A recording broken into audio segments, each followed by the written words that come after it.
জ্বরের জ্বালায় সারাদিন তো ঘুমিয়েই কাটিয়ে দিয়েছি, আর বিকালবেলা ঘুম থেকে উঠে ও মা, আমি এটা কি দেখছি? আমার দিদি দেখতে পাচ্ছিলাম যে বিরিয়ানি বানাচ্ছে। এদিকে দেখতে পাচ্ছিলাম যে আমার ভাগ্নেও এসেছে। আমার দুটো দিদি এসেছে, দুটো দিদির দুটো ছেলে মেয়ে। আর পরেও আমি এত শান্তিতে ঘুমিয়েছি, আমার তো নিজেরই বিশ্বাস হচ্ছে না। এরা আসলে তো আমাকে পুরো জ্বালিয়ে খায়। আমি একটুখানি শুয়ে থাকলে আমার ভাগ্নে আমার গায়ের ওপরে উঠে লাফানো শুরু করে দেয়। আর এ যা চেঁচাতে পারে, ভাইরে ভাই, তোমাদের কি বলি। যাই হোক, ঘুমাতে পেরেছি তাই অনেক। এখন একটু ঘুম থেকে উঠে ফ্রেশ লাগছে। একটা দিদি মশলা করছিল আর একটা দিদি রান্না করছিল। আমার ভাগ্নে জানো তো মাছ টাছ অত খেতে পারে না, মাংসটা বেশ ভালো খায়।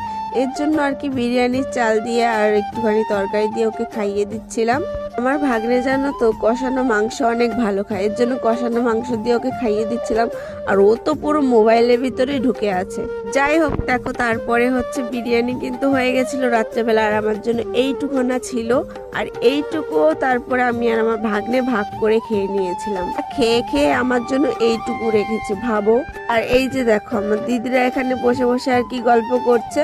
ওখানে বসে বসে আমি আর আমার ভাগ্নে আর কি বিরিয়ানি খেয়ে নিয়েছিলাম। তারপরে দেখতে পাচ্ছিলাম আমার দিদি আবার লুচির জন্য প্রস্তুতি নিচ্ছে, মানে এরপরে আবার লুচি হবে আর কি। অনেক কিছু যখন আইটেমে থাকে তখন অল্প করে সবকিছু নিয়ে খাওয়াটাই কিন্তু বেস্ট। এত কিছু খাওয়ার জন্য তো পেটে একটু জায়গা থাকাও প্রয়োজন। যাই হোক, দেখো আমি বিরিয়ানি খেয়ে এসে তারপরে ঘরে চলে এসেছি একটু স্কিন কেয়ার করার জন্য। রাতের স্কিন কেয়ার যেটাকে বলে, আমি যতই স্কিন কেয়ার করি না কেন আমার মুখে ব্রণ বেরোতেই থাকে। তারপরেও কি নিজেরই মুখ একটুখানি তো যত্ন করতে ইচ্ছাই করে। তার জন্য দেখো, সবার প্রথমেই আমি মুখটা ধুয়ে নিয়ে এসেছিলাম। একটু তাড়াতাড়ি আর কি এই কাজগুলো করছিলাম, বিকজ বেশি রাত হয়ে গেলে আর মনে হয় কি শুয়ে থাকি, কালকে স্কিন কেয়ার করবো। এর জন্য ভাবলাম যে খেতে উঠেছি যখন, একবারে মুখে সবকিছু মেখে তারপরে শুয়ে পড়বো। প্রথমেই একটা সিরাম লাগিয়ে নিয়েছিলাম ড্যাব ড্যাব করে। সিরামটা লাগানোর পর একটু শুকাতে হবে, তারপরে তুমি যে কোনো একটা ময়শ্চারাইজার তোমার মুখে অ্যাপ্লাই করতে পারো। এই সিরামটা নেওয়ার পরে কিন্তু আমার মুখটা অনেকটাই ডেভেলপ করেছে।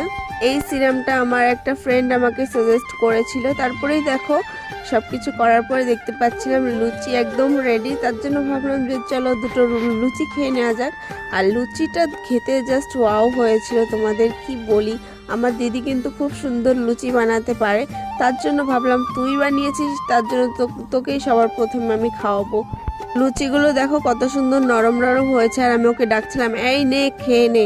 আজকের ভিডিওটা এই পর্যন্তই বন্ধুরা, দেখা হচ্ছে অন্য কোনো একটা ভিডিওতে। ততক্ষণের জন্য টাটা বাই। ভালো লাগলে অবশ্যই লাইক কমেন্ট সাবস্ক্রাইব ফলো সবকিছু করে দিও।